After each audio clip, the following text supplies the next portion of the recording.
Welcome back to the listening room, everyone. My name is Benjamin, and today I'm going to be showing you guys my Deep Purple collection. Now, if you guys are a fan of the 70s material and you don't really know a whole lot about this band, they have a lot of studio albums. I really should have looked up how many they have, but I guess we'll figure it out because up until this point, I have every single studio album except the new album that's coming out this year, which is Splat. I pre-ordered it. I hope it's going to be really good because it's supposed to be their heaviest album in years, and that'd be great. I really enjoyed their most recent album, but I'm going to show you guys anyway all of the albums that I have. Starting with the debut, Shades of Deep Purple. And I listened to this for the first time the other day, and it's pretty good, actually. I wasn't sure if I was going to like the early material because it's different. It's still rocking and heavy, but it's not, it's not quite the same Deep Purple that we know and love, at least not completely. But I really enjoyed this one. I'm going through the entire collection listening to them so I can do a ranking soon, but Book of Taliesin is next. And then this one I haven't really heard yet. I think I might have heard it once, but I haven't really heard this album yet. I really do like the sounds of the early Deep Purple, though, if I'm going to be perfectly honest. And then their final album with I thought it was Rod Evans. Hold on. Is it Rod Evans? I misspoke and then I confused myself. These are the Spitfire series remasters. I don't know what the first one is. The first one might be a bootleg, but we'll see. But now that I'm confused, let's see if I can find it. I'm pretty sure it was Rod Evans. Let's hope I'm right, because otherwise we're gonna be in trouble. Surely in the liner notes here that this actually has something. Now I've gone off on a side quest. Oh,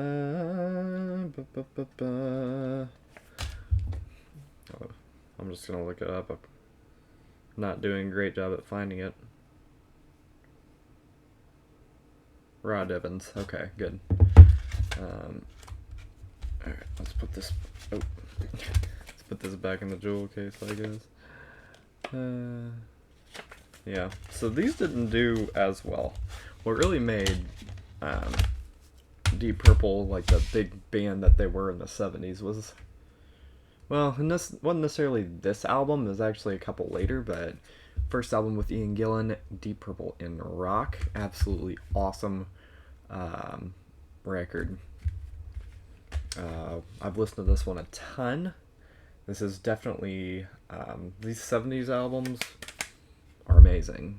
The original material is great, but these '70s albums are absolutely scorchered, a bunch of scorchers. No pun intended with Fireball next. So In Rock was extremely heavy. This one's great too. I think In Rock is pretty close to one of their heaviest records. Trying to think of what would be the heaviest record up to this point. But we'll see as we go along. Machine Head, absolutely incredible record. I played this to death like 4 years ago or so. Absolutely played it to death. It was incredible. I still love it. Absolutely love it. And then we have Who Do We Think You Are? I always mess up that title. But yeah, this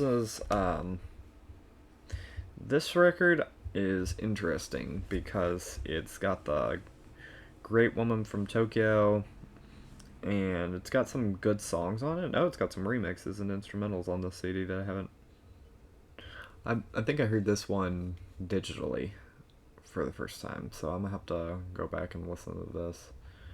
But this was the final album with Ian Gillan for a long time, and once that happened, the band should have exploded and should have been no more. But um, then Burn came out and saved the band, and it's a really good album. David Coverdale and Glenn Hughes come in.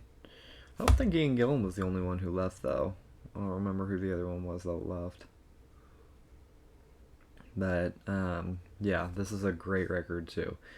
And Coverdale ended up being the lead singer for Whitesnake, and I think Glenn Hughes was on Tony Iommi's solo album amongst his own solo career, and probably other works, if I'm going to be honest. I just haven't really listened to a whole lot of stuff with him in it for some reason. I don't know why. Then we get to Stormbringer. Incredible. I don't think I showed the disc for last few of these.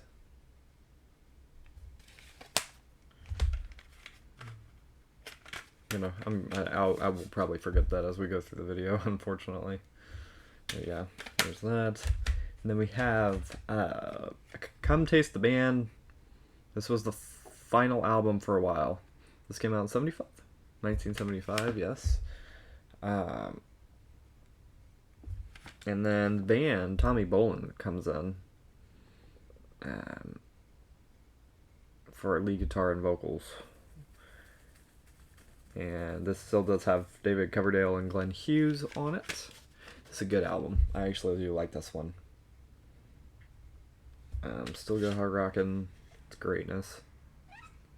So yeah, this was the final album for a long time before the band came back together from the what people call the Mark II lineup. They call them each section of the band, not section, but era of the band is under Mark I, Mark II, Mark III, all that. This is Mark II. This is Mark III. I don't know really after that, if I'm going to be honest. I don't section them very well, and I probably would mess it up even if I tried. I'd have to look it up. But the big reunion, which actually, shirt I'm wearing, the World Tour. This is the 1985 tour shirt, but this album was released in 84. Perfect Strangers. And I got this one. It's one of my first Deep Purple albums I ever bought. Actually, I didn't buy it. I was given this one. And Knocking at Your Front Door, or Knocking at Your Back Door. I know that song. Too early in the morning for me. Knocking at Your Back Door is incredible. And I couldn't stop listening to that song, and the rest of the album kind of faded away. But as time has gone by, this is a really good album. This is a really good album, and one of if not the best debut return to form albums, or not even return to form, but just comeback albums. That's the word I'm trying to think of. It's too early in the morning, guys. I'm sorry, but that is an incredible comeback album, and it's amazing.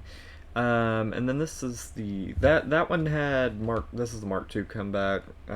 So all the guys are back. Ian Gillan's back, and then Ritchie Blackmore, of course, one of the greatest guitar players to ever live. I guess Ritchie wasn't on. I didn't realize that Ritchie wasn't on Come Taste the Band, I guess. He, I guess, was on every album up to that point. I think. Should have been on every album up to that point. House of Blue Light is continuing on what they continuing on the comeback train. House of Blue Light is 1987 release, 3 years after Perfect Strangers, and it's good. I don't remember if I opened the disc. Who knows at this point. And then, of course, Ian Gillan and Ritchie Blackmore, if you know the band, they don't get along. and Gillan leaves again, and actually I don't remember how many of the band leaves on that one. Let's see. Ian Pace, Richie Blackmore, I guess it's everybody except for, so Ian Gillan just leaves, and then they bring in Rainbow singer Joe Lynn Turner for Slaves and Masters. Not a great album cover. Actually, that back is a lot better. That should have been the front. That should have been the front with the band inside of it. That would have been a way better album cover, in my opinion. It wouldn't have been necessarily the best album cover in the world, but it would have been a lot better. But anyway, Joe Lynn Turner's out. In comes the final album, not of Deep Purple, certainly. The Battle Rages On, very aptly named because, honestly, that's a great album cover. Ian Gillan and Richie Blackmore are back, but I don't even think they survived going into a tour, if I'm going to be honest. At least if they did, they didn't go in very long. This is an underrated one for me. I actually really like that album. I know most people would say that's one of their worst, but I really enjoy it. For the most part, as a whole, there's a couple songs in there that are not so great, but for the most part, I really like that album, and I think it's pretty underrated. Then we get to that's the last album with Richie Blackmore, but not the last one with Ian Gillan. Actually, Ian Gillan is on the rest of the Deep Purple catalog up to that point. Richie does not return. In comes Steve Morse. This is an interesting period. The albums get proggier, but really ever since Perfect Strangers, Ian Gillan's voice has been on the down low, and really I think it's probably because, and I actually have the CD for this band here, is Black Sabbath. Ian Gillan went to do Black Sabbath's Born Again album in 1983, and anytime I listen to any of the concerts, it sounds like he's going to blow out his voice every single time he's on stage. I'm not saying that's what happened, but his voice was never the same after that one, and ever since Perfect Strangers, was less of the screecher that he was, and he was more and more mellow as kind of time went by, and especially as we hit the Steve Morse era, his voice just isn't, and while it's still good and you can clearly hear it's Ian Gillan, it's not bad. It's not the in-your-face screeching Ian Gillan we're used to, which isn't necessarily bad. I'm not saying that. It works for these albums, but it's a definite change. 1996, we have Perpendicular, the first album with Steve Morse on it. This is a good one. This one actually is pretty hard rocking. And not to say, not to say that Ian Gillan didn't have moments where he was, but as time goes by and albums go by, there's less and less of that screech that we're used to from him.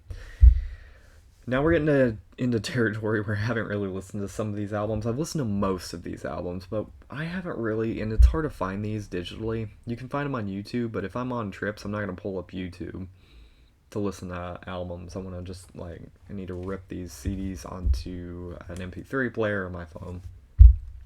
Abandon. Looked cool. I haven't heard it yet, though. I haven't really heard a lot of the... I've heard most of the Steve Morse years, though. I haven't heard them all. Bananas. I've heard this one is not great, but, I... Don't judge a book by its cover. Don't judge a CD by its album cover, for sure, because this is not a good album cover. That's actually my least favorite and their worst, in my opinion. It's just not good at all. And then this, I think, is... I don't even know where this was released. That's interesting. Got these a long time ago. There you go. No, that's just a silly album cover. I don't know what they were doing with that. I mean, Abandon isn't it's weird, but it's not I don't know. It's not nearly as bad to me. Then we get to Rapture of the Deep, and I actually have 2 copies of this CD, not of just the regular. This is the original copy. And this, to me, is better with the remix. A little bit. It sounds clearer. The original mix is kind of muddy. Oh, wait. Oh, that was clever. I didn't realize what they did there. Do this, and then this. I think. Am I doing that right? Oh, no. Well, never mind. I'm just being silly, apparently. Is that... Is that... I thought they flipped it because of the album cover. That would have been interesting, but they didn't.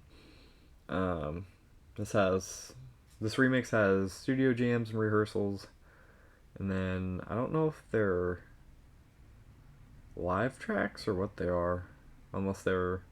Oh wait, no, that's the studio jams and rehearsals. That's what it is. The tracks that are after that.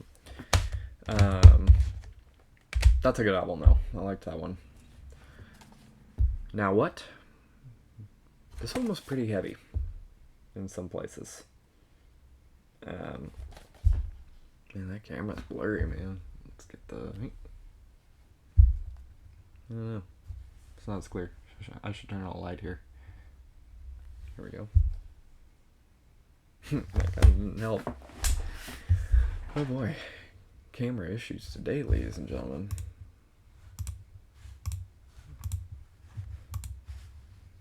Oh boy. Do that.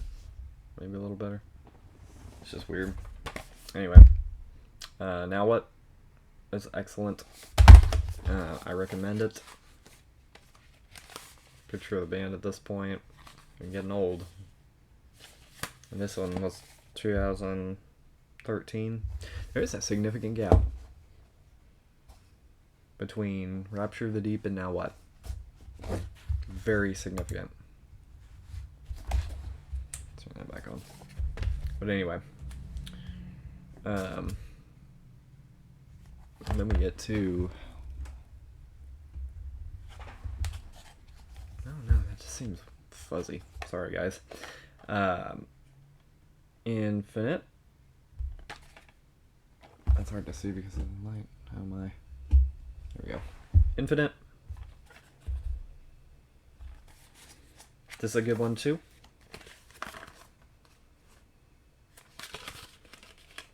CD coming out. These are the 2 CD copies. I think maybe some are DVDs though. I think there's CD DVD copies. From Here to Infinite. Bonus DVD. I don't know. Looks like extra audio content. And it says in conversation, so probably interviews. Then we get to the final. Is this the final one? I think this is the final Steve Morse album. Whoosh. Should I actually... No, this is the final one. And it's good. The Steve Morse era is good. But I'm not, as I look back, I'm not really sure it's one of my favorites. If I'm gonna be honest. There's short eras of the band that I really like. There's longer eras that I like better. I'm not entirely sure if the Steve Morse era is my least favorite or not. It's certainly just about one of the longest for sure, if not the longest. I think it is the longest, actually. Because the lineup didn't change, I don't think, with him. Actually, I think it did. I think John Lord passed. In 2012, I think he passed away. So, yeah, I guess the lineup did change a little bit, but in terms of the Steve Morse playing on an album, he's the longest guitarist, I think. Or was Richie the longest? Well, either way, he was one of the longest, and I'm not really sure he was my favorite in the band. I think he fit okay, but I don't think he was the greatest they had, which is obvious because they had Richie Blackmore, but I don't know. We'll have to see as time goes by what I think of this era, and after I listen to all the albums, of course. And then we get to the final studio album that I have, because Splat isn't out yet, obviously. Equals One. This has Simon McBride on it. And this should have been the album cover. That should have absolutely been the album cover. This is ridiculous to me, but it is not indicative of music, because the music is very heavy and hard rocking and amazing. Simon fits incredibly well. He does such an amazing job. I cannot believe how well he did on this album. This is an amazing one, and if it's anything like, or if the next album's anything like this, or even somehow better, even if they only get 2 albums with Simon McBride, man, I'm just looking forward to that.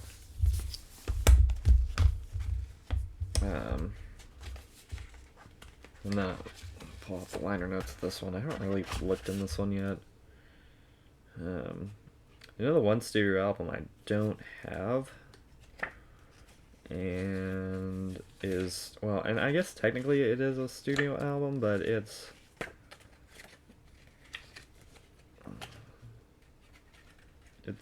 Turning to Crime, which is that top one up there. I didn't hear I heard really mixed things about that one, because it's a covers album, and I don't like, I don't really like covers albums, if I'm gonna be honest, too much.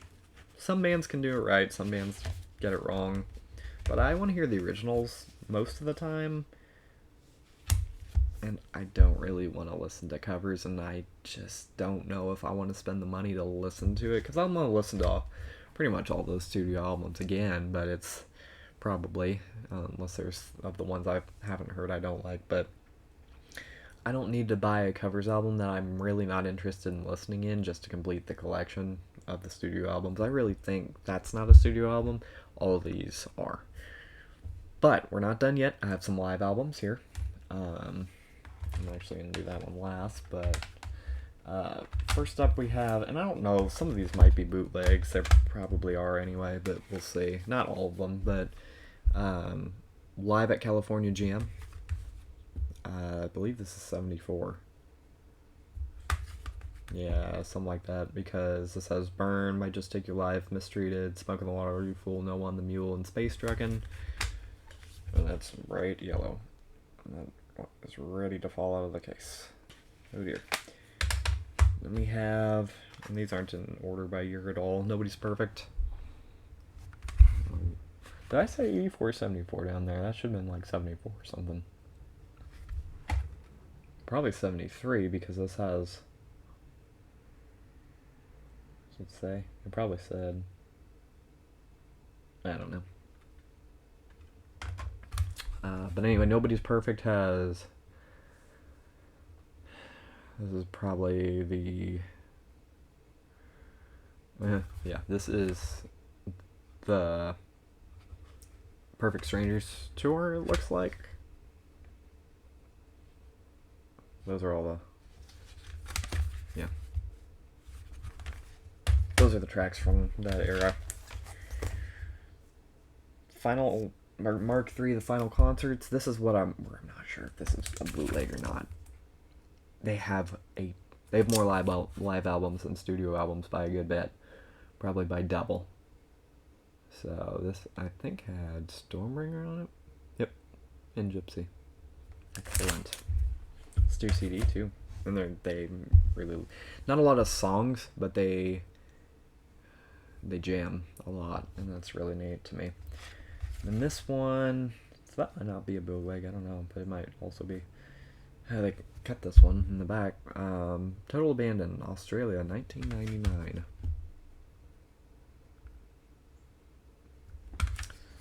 Covered. I don't, whatever songs I don't recognize on here are probably... Ooh, it's got Sometimes I Feel Like Screaming and Ted the Mechanic on here.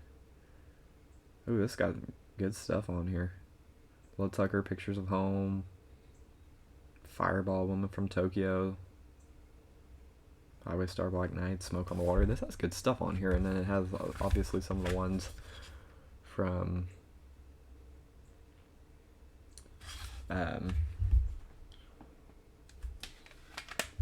the Abandon album. Alright, Made in Europe.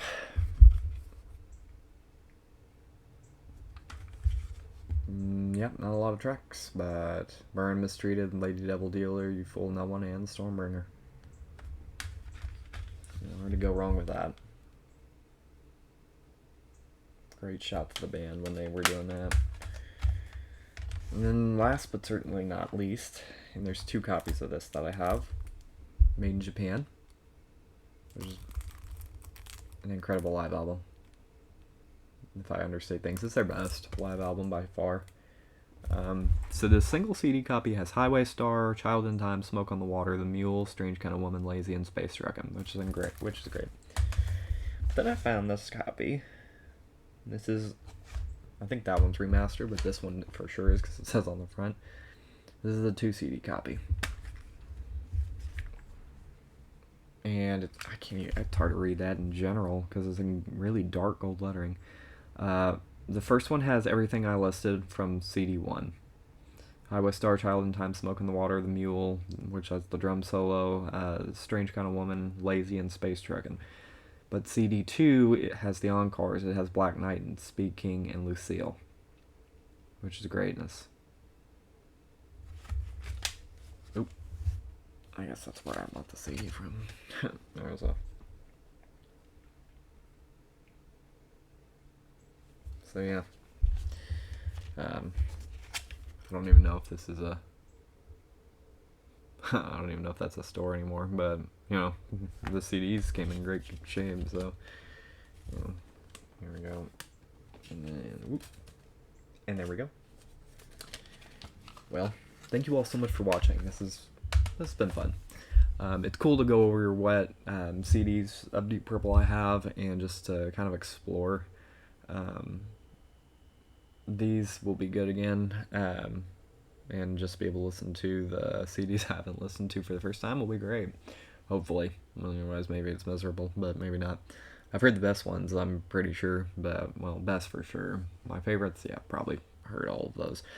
But yeah, thank you all so much for watching this video.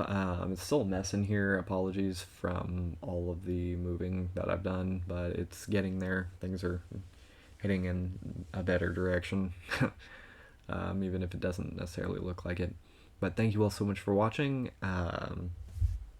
Consider giving a like and subscribe if you can. It helps the channel, helps us get the word out, and helps push for better music these days. Because there are some not so great stuff out there right now.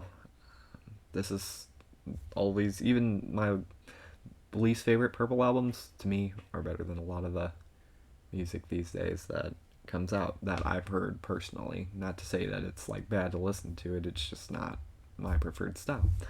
So thank you all so much for watching, and I will see you in the next video, and hopefully a Deep Purple ranking will come out soon. So yeah, take care everybody.